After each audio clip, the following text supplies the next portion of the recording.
vamos quedando en silencio. Hola a todos, bienvenidos a nuestro podcast. Hoy vamos a hablar sobre la lista de los 119, también conocida como Operación Colombo. Bueno, la lista de los 119 o Operación Colombo consiste en un montaje comunicacional realizado durante la dictadura cívico-militar en Chile, específicamente en el año 75, por la DINA y en colaboración de las dictaduras de Argentina y Brasil. Este montaje se lleva a cabo con el objetivo de encubrir al Estado chileno de la desaparición forzosa de 119 personas, mediante el uso de los medios de comunicación para publicar los nombres de estas personas y explicar las causas de su muerte mediante razones y situaciones completamente desvinculadas de la dictadura chilena. En este sentido, igual me parece importante hablar sobre el rol que cumple el Estado en relación a la información que se comparte. Aquí podríamos tomar lo que dice Di Giorgi en el apartado de batallas culturales cuando postula que el Estado no es neutro. Y en este caso podemos tomar que, claro, mediante el caso de la lista de los 119 se buscaba esparcir una idea para, limpiarse las manos de las desapariciones de estas personas, y también podemos hablar del lenguaje que se ocupa en los titulares. Por ejemplo, cuando se dice exterminados como ratas, es bastante violento y busca también como criminalizar un poco o incluso decir que estas personas se lo merecían, ¿cierto? Porque estas personas eran opositoras al régimen. Y también hablando del lenguaje podríamos tomar un caso más actual respecto al estallido social, cuando el expresidente Sebastián Piñera dijo durante el estallido social de: estamos en guerra contra un enemigo poderoso, siendo este enemigo el pueblo que estaba manifestando sus demandas en la calle. Entonces me parece bastante cuestionable teniendo en cuenta la carga política que tiene el concepto de guerra. De acuerdo a toda esta problemática comunicacional, resulta pertinente volver a Elizabeth Yellin, una autora que en distintos textos habla de cómo la voluntad del Estado influye respecto a cómo y sobre qué se hace memoria, y que el olvido o la visión hacia el pasado puede verse modificada según la voluntad de distintas entidades políticas. Que es algo que vemos en dictadura con la lista de los 119, como también vemos actualmente con distintas situaciones en general, concentradas desde el estallido social hasta hoy.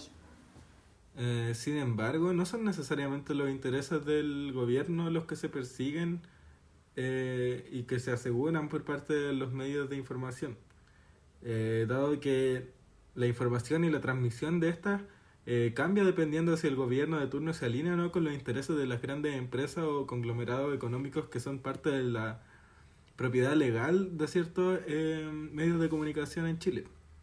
Esto se evidencia actualmente con el grupo Luxich como dueños de Canal 13, como lo fue con Sebastián Piñera, expresidente, como dueño de Chilevisión, y como lo ha sido por muchísimas décadas, incluso más de un siglo, el grupo Edwards como dueño de varios medios, principalmente el Mercurio, La Segunda y Las Últimas Noticias. En cuanto a el Mercurio, este fue una pieza fundamental de la dictadura en cuanto a la difusión de cierta información, principalmente manipulada, la cual se vio justificada en muchas partes por sus directorios y por las personas que dirigían la información que se llevaba a los diarios que eran publicados finalmente.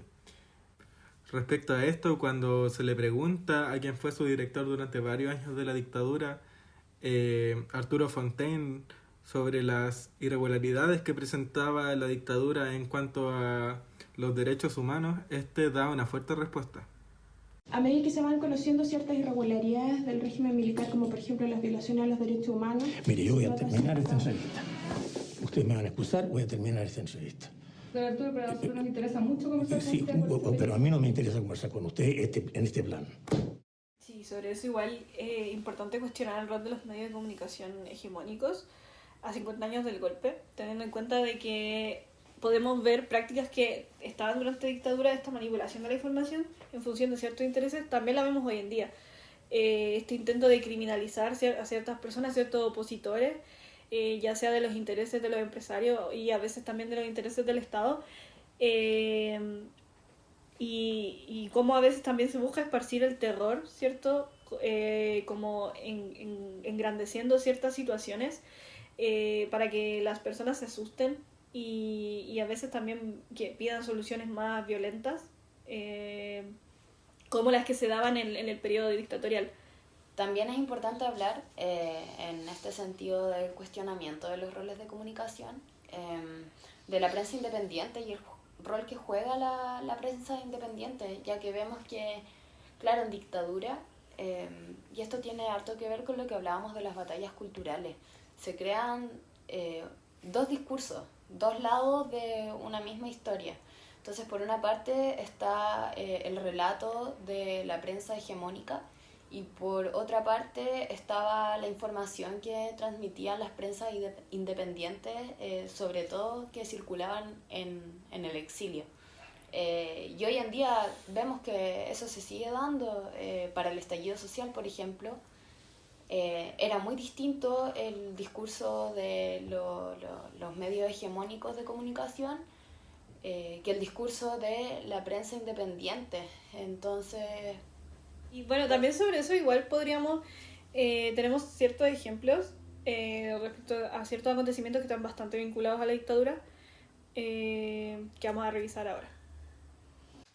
Un ejemplo concreto de esto lo constituyen las movilizaciones del 11 de septiembre que se dan todos los años y los distintos titulares que surgen en relación a estas, donde se evidencia claramente una criminalización de quienes se manifiestan en contra de la dictadura cívico-militar. Por ejemplo, en La Tercera, el año 2022 se publica una noticia con el titular de Robos, lesiones e infracciones a las leyes de drogas y de armas, el perfil de los detenidos en violenta conmemoración del 11 de septiembre. Y bueno, cuando uno lee ese titular se queda con la sensación de que primero son una gran cantidad de personas quienes fueron detenidas y segundo que los cargos que se relacionan con estas personas son de suma gravedad. Pero en realidad cuando uno lee la noticia completa y lee este mismo registro en otros medios, se da cuenta de que fueron tan solo 24 detenidos y estos cargos de robos, lesiones e infracciones a las leyes de drogas y de armas son atribuidos a tan solo 3 personas máximo. Entonces, evidentemente hay una manipulación de la información, del discurso, que deja ver una intención política muy evidente por parte de quienes manejan los medios de comunicación.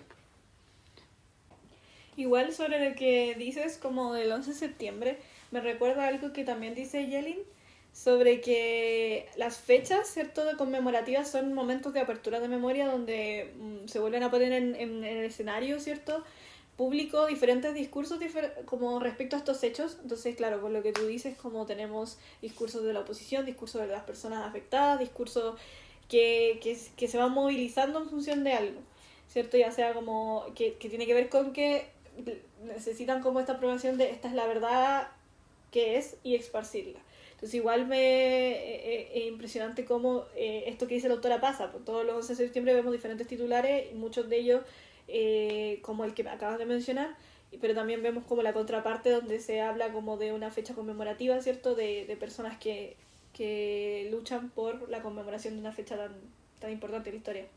Además está el caso de la Red, que el año pasado, el 2022, pasa el documental La Batalla de Chile, y esto trae como consecuencias para el canal que sus principales patrocinadores, sobre todo Carosi, les quitan todo el financiamiento porque evidentemente el documental atenta contra sus intereses empresariales y al fin y al cabo quizás no se habla lo suficiente de esto, pero eso es censura.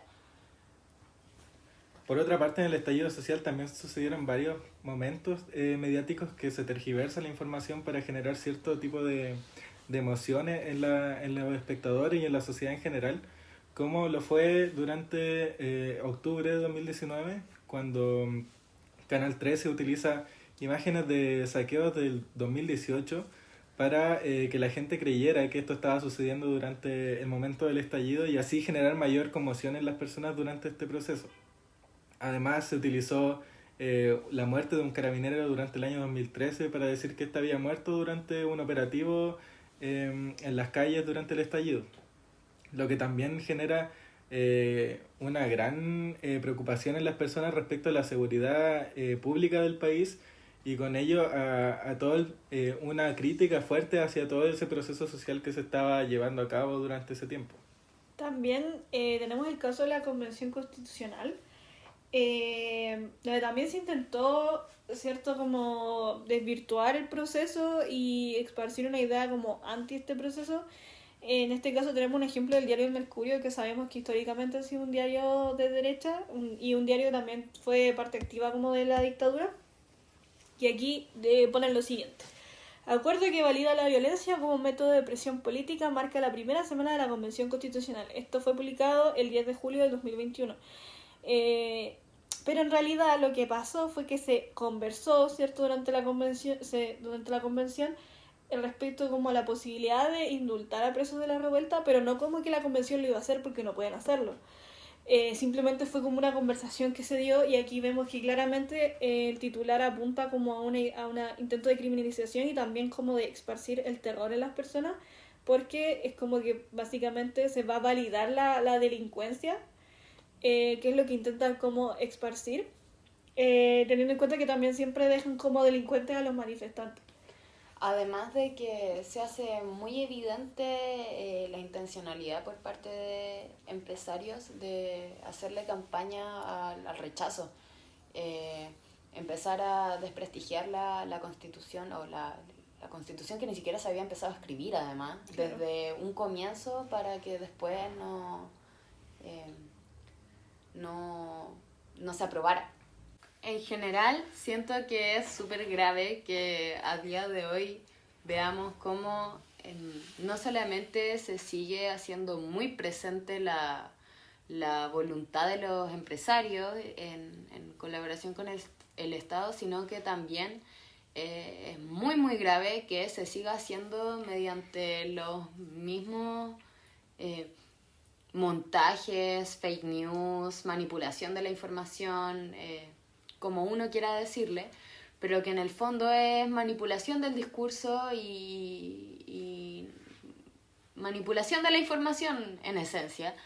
Es súper grave que al final los medios que supuestamente deberían mantener informada a la población tengan este sesgo por parte de sus dueños, que se sigan reproduciendo las mismas dinámicas que se reproducían hace 50, o sea, que surgen hace 50 años.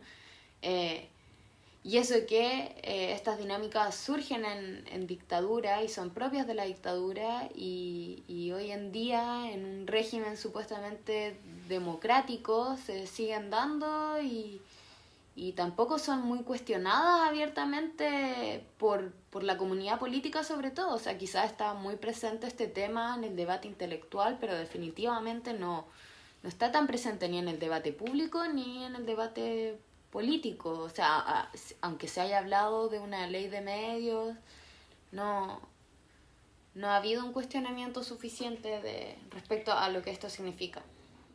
Una problemática muy importante es que esto no se puede contrarrestar fácilmente. Yo creo que los medios de comunicación están demasiado